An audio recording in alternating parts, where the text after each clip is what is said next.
Om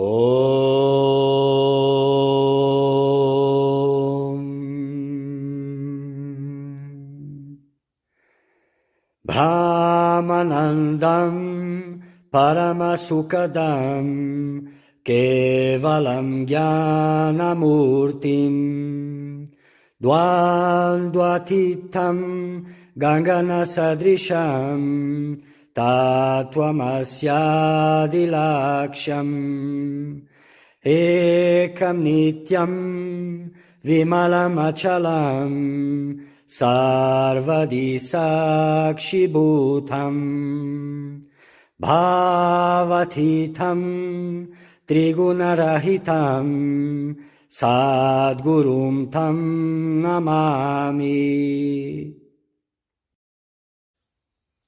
Hello, welcome.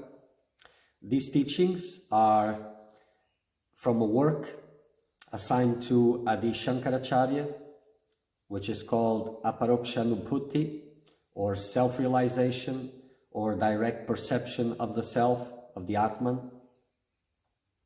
And it is an introduction to Vedanta. It speaks about Raja Yoga with a Vedantic vision. So listen very carefully to these teachings, reflect upon them, then meditate upon these teachings so that they can bear fruit in your heart. May you all find freedom.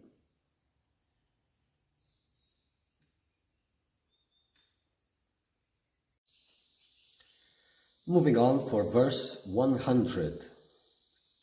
Now, for the attainment of the aforesaid knowledge, I shall expound the 15 steps by the help of which one should practice profound meditation at all times. So this is a very important verse, and it clearly states the steps by which one should practice profound meditation at all times.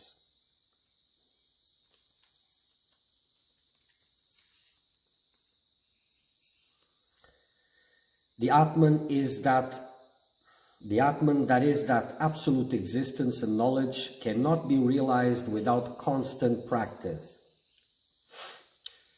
So one seeking after knowledge should long meditate upon Brahman for the attainment of the desired goal.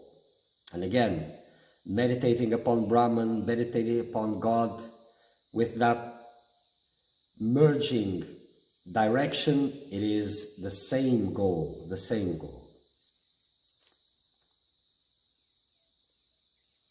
So again, this verse is very clear. The Atman that is absolute existence and knowledge cannot be realized without constant practice. And it's it's opposite from nowadays people are interpret from the teachings that no practice is required, this and that. It's never been like that, and it never will. No, so not only practice, but constant practice. Meditate at all times, profound meditation at all times, in the previous verse. And this profound meditation is not that easy to achieve. It needs a lot of commitment and a lot of very good decisions, and the keeping up with those decisions. So one seeking after knowledge should long meditate upon Brahman or God for the attainment of the desired goal. I am putting this God here, it's not here on the verse, but like I've explained previously, it is the same. So if you're following these teachings and your heart is not full of divine love, of love for God, it will not bear fruit in the same way. So this is very important. And it is the same. So these teachings serve those who are more inclined towards a non-dual teaching and also a dual teaching, because they don't go against each other. They are different in a sense, but they point to the same place.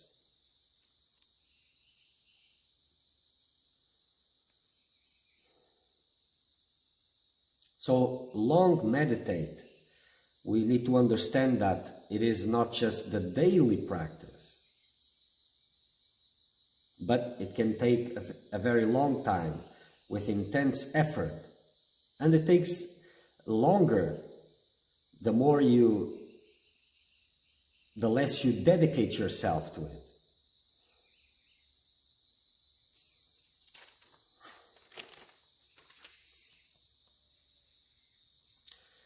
The steps in order are described as follows: the control of the senses, the control of the mind, renunciation, silence, space, time, posture, the restraining root, the equipoise of the body, the firmness of vision, the control of vital forces, the withdrawal of the mind, concentration, self-contemplation, and complete absorption.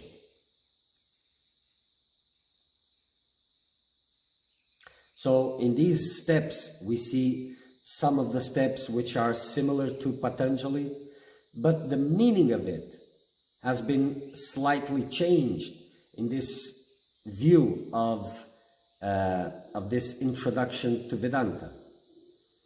But it doesn't mean that the meaning goes against one another. As it will be clearly shown, is that there is the first possible meaning, which is more psychological, and then the ultimate meaning, which is when you ascend to that state where these steps are pointing to.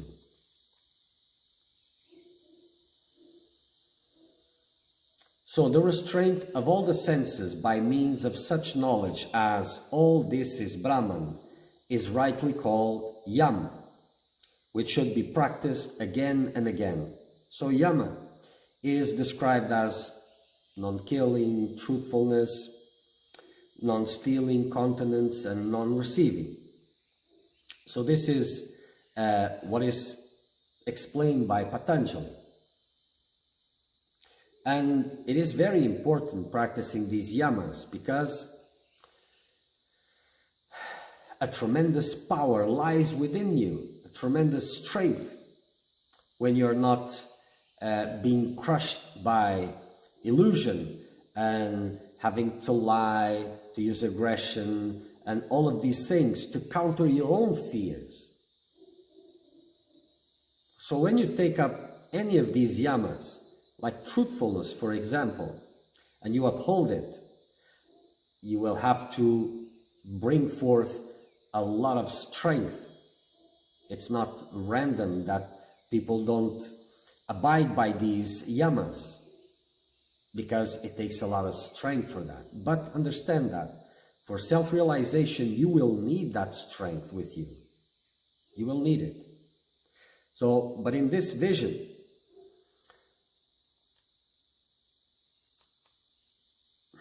it is that all this is Brahman. So how can you not be truthful or all of these yamas if all of this is Brahman? There's nothing to gain, nothing to lose. You already all of it.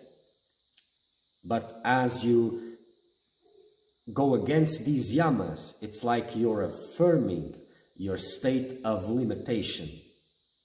And this is not conducive to liberation. The continuous flow of only one kind of thought to the exclusion of all other thoughts is called niyam, which is verily the supreme bliss and is regularly practiced by the wise. So internal, external purifications, contentment, tapas, austerities, and Vedic studies and worship of God. These are the niyams prescribed by Patanjali. But here is the continuous flow of only one kind of thought. I am Brahman. to the exclusion of all other thoughts, is called niyam. Because this brings the highest, the supreme purification and self-realization. So, I am Brahman, or this Atman is Brahman, or I am Brahman, one thought, or any mantra that says clearly, I am God. So any mantra you can pick up with this vision, I am God, it is the same that I am Brahman. It brings the same result forth.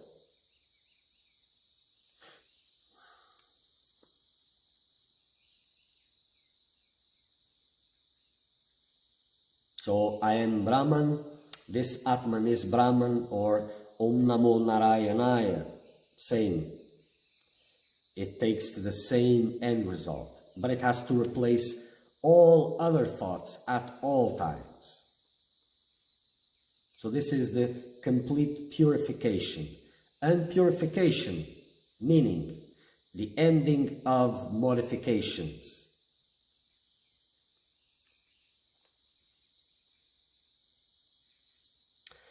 The abandonment of the illusory universe by realizing it as the all-conscious Atman is the real renunciation honored by the great, since it is the nature of immediate liberation.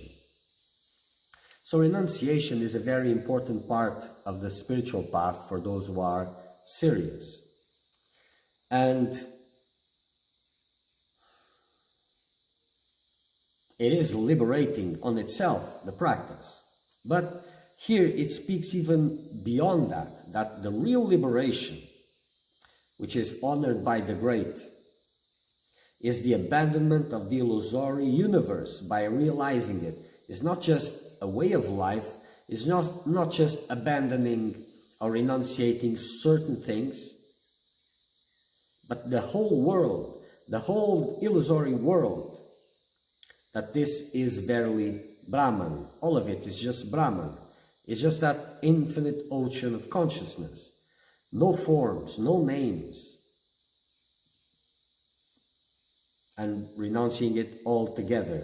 This is the highest form of renunciation, since it is of the nature of immediate liberation.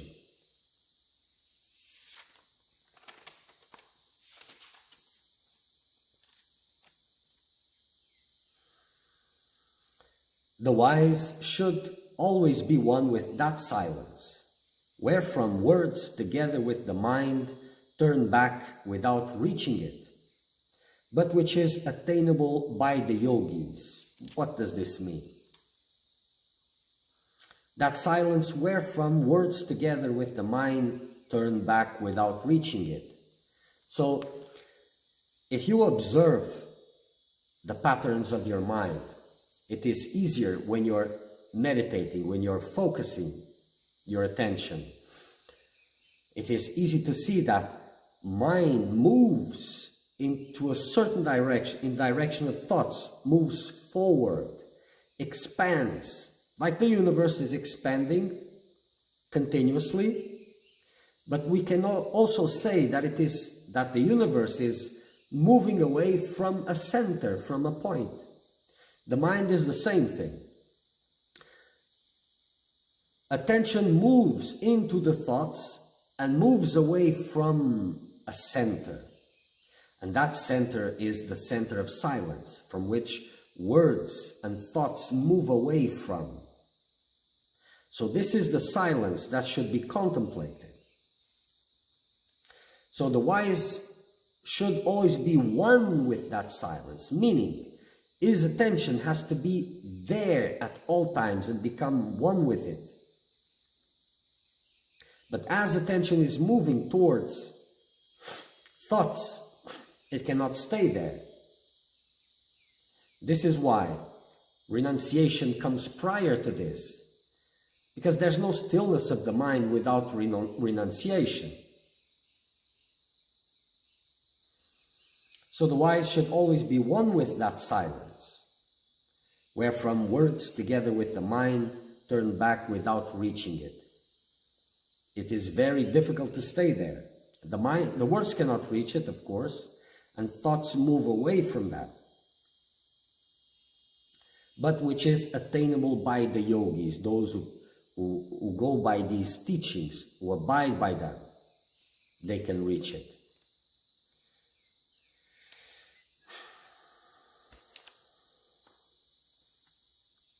Who can describe that Brahman, whence words turn away? So silence is inevitable while describing Brahman. So these are two different aspects that it is mentioning.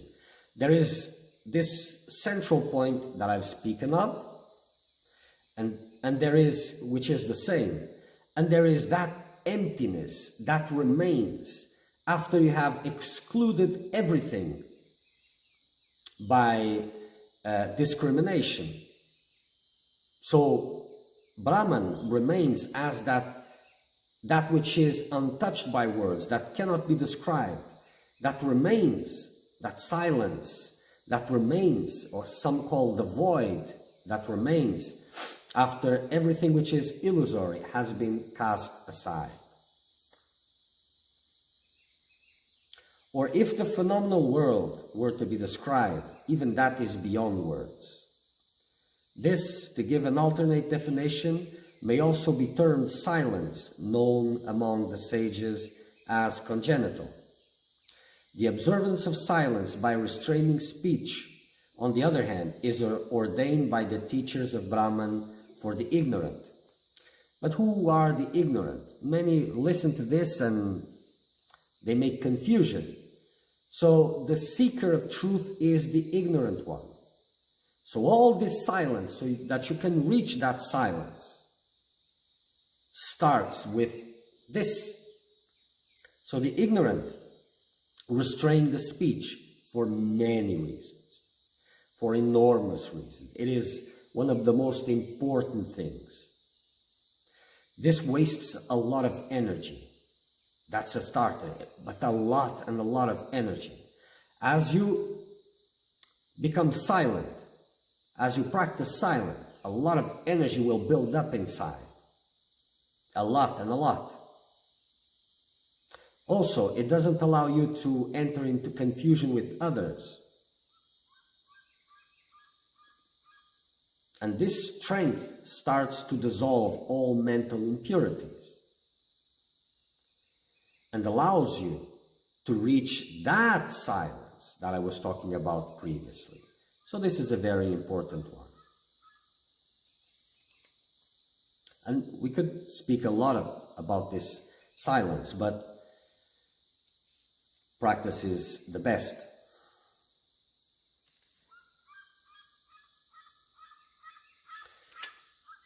That solitude is known as space where the universe does not exist in the beginning, end, or middle, but whereby it is pervaded at all times. So, it is describing here the solitude. What is it? Is that space where the universe does not exist in the beginning, end, or middle, and whereby whereby it is pervaded at all times. So it is talking about Brahman, or God. So that is the solitude.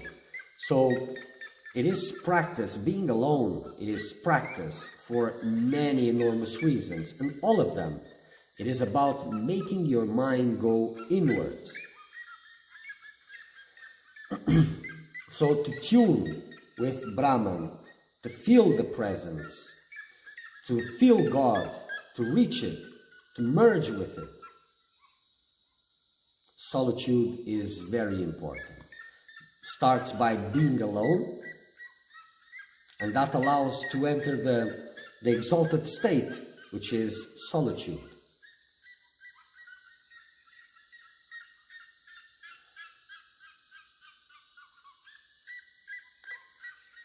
The non-dual Brahman, that is bliss indivisible, is denoted by the word time, since it brings into existence in the twinkling of an eye, all beings from Brahma downwards.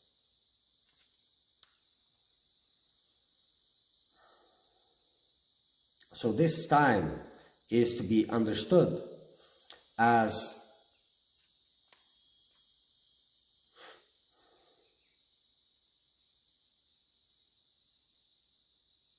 so when you go from the awakened state to the dream state, you see that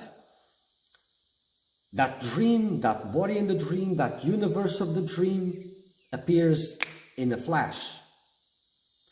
But with it, the awakening state disappeared in a flash. That is your perception. And vice versa.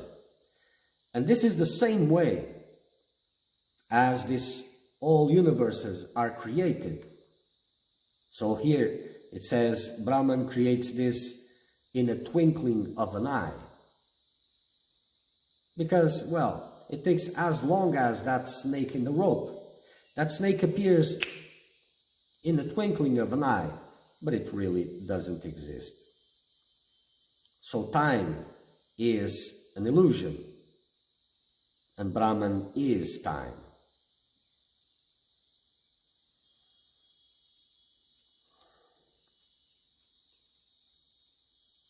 One should know that to be the real posture in which the meditation flows spontaneously and unceasingly, and not any other that destroys one's happiness. So these verses get a twisted connotation about that it talks about the physical posture that creates a discomfort in the body. But that is not the case. What it's saying is that the real posture is in meditation, is where that meditation on Brahman or on God flows spontaneously. And that is a posture here. It's not excluding the physical posture, because without it, this cannot be reached for many reasons. But we will go into the next one, and I will come back to this verse again. Om Purnamada Purnamidam Purnat Purnamudachyate Purnasya Purnamadaya Purnameva Vashishyate. Om Shanti Shanti Shanti.